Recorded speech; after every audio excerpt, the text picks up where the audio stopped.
sheer ferocity of the floods made this too dangerous. Hindi po nagkakasada po, tingnan namin kung anong nangyari. Ay maya-maya po malakas ng tubig, hindi namin makalabas. Hindi kayo makalabas? Oo. Botolan officials say 10 barangays in their town are now underwater. More than 1,000 families are affected. Botolan Mayor Rogelio Yap says a 1-kilometer breach along the dike enclosing the Bocao River caused the flood. Kasi ang nangyari, na-breach yung dike, yung tubig dito nagdaan sa likod. Hindi na sa Bocao River? Hindi na sa Bocao River. Actually, dalawa kasi yung tributary pinanggagalingan ng tubig dyan Sa Balimbacoy River at saka sa Bakilan River. At siguro talaga napakalakas ng volume.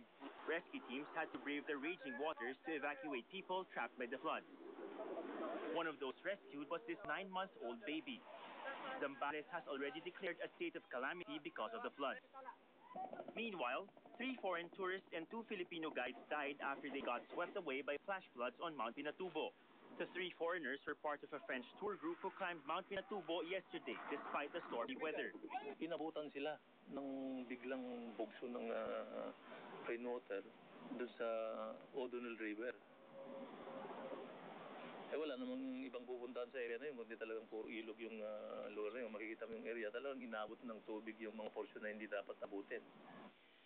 Surviving French tourists say they did not expect that they would need to cross a rampaging river on the mountain. Air Force rescue teams had to be called in to rescue them. Because of the tragedy, Tarlac officials have temporarily closed Pinatubo from tourists. Heavy rains caused by Typhoon Kiko also caused landslides up north in the Cordillera region. An elderly couple had to be rescued after a landslide buried their house in Baguio. 3 children meanwhile died after their home was completely buried in another landslide. Their parents, who survived the tragic incident, were grief-stricken. Meanwhile, 1 miner was killed after a mine tunnel collapsed. Rescue teams are still looking for 13 other miners who are still missing after the mine collapsed. Ato Maraulio, ABS-CBN News. Heavy rains brought on by Typhoon Kiko also worsened flooding in low-lying areas in Metro Manila. Strong waves whipped up by Kiko also dumped tons of garbage on Manila's usually scenic Rojas Boulevard. Strong rains brought on by Typhoon Kiko made life even worse for residents of Valenzuela City, which was already flood-prone to begin with. Classes in 12 schools in Valenzuela were suspended today as floodwaters in these areas rose 2 feet. Pag nakalubog ang mga bata, ang paa, delikado yun kasi may tinatawag tayong ihilang daga. Yung not-subject the student to that. Meanwhile, at Ross Boulevard, the huge waves whipped up by Typhoon Kiko at Manila Bay again dumped tons of garbage on what is normally a very scenic boulevard. Plastic bags, bottles, and other non-biodegradable garbage were strewn all over the tourist spot. Scavengers had a field day. Natatakot din po, sobrang lakas. Hangir na sira at mga mineral, mga plastic na sira na balde.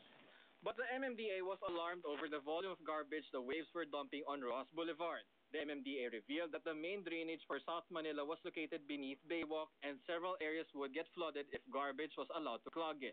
Yun yung pinaka-catchment area ng drainage Paura. Dito po yung pinaka-output. The MMDA says the ugly sight at Rojas proves that garbage thrown into the sea will eventually come back to haunt us. Magkaroon po ng disiplina para sa ganon, maiwasan yung pagtatapon sa basura sa mga ilog natin. Reporting for News Central, Nico Bawa, ABS-CBN News.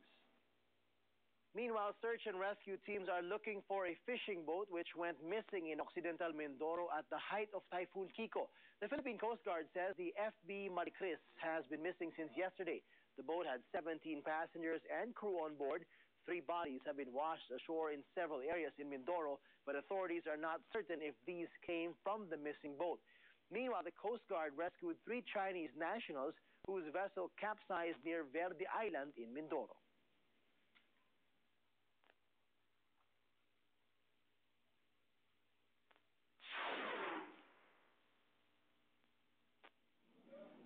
Typhoon Kiko has slightly weakened as it continues to move towards Taiwan.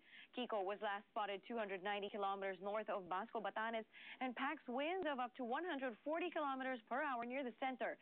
Batanes, northern Cagayan, Apayao, and Ilocos Norte are under storm signal number 1. Meantime, the rest of Luzon will also be seeing rains until the weekend as the typhoon enhances the southwest monsoon. The same weather system will extend all the way to the Visayas, bringing heavy rains over Iloilo, Iloilo, Bacolod, and Cebu. While Kiko is expected to leave the country, a new weather disturbance was spotted by Pag-asa. This low-pressure area is more than 1,000 kilometers east of northern Luzon, and since it's still over water, there's a greater chance the disturbance will develop into a storm.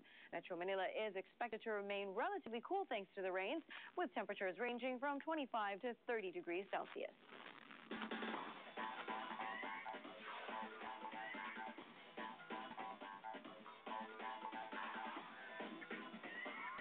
Still ahead on News Central, concerned artists gathered to attend a symbolic funeral to protest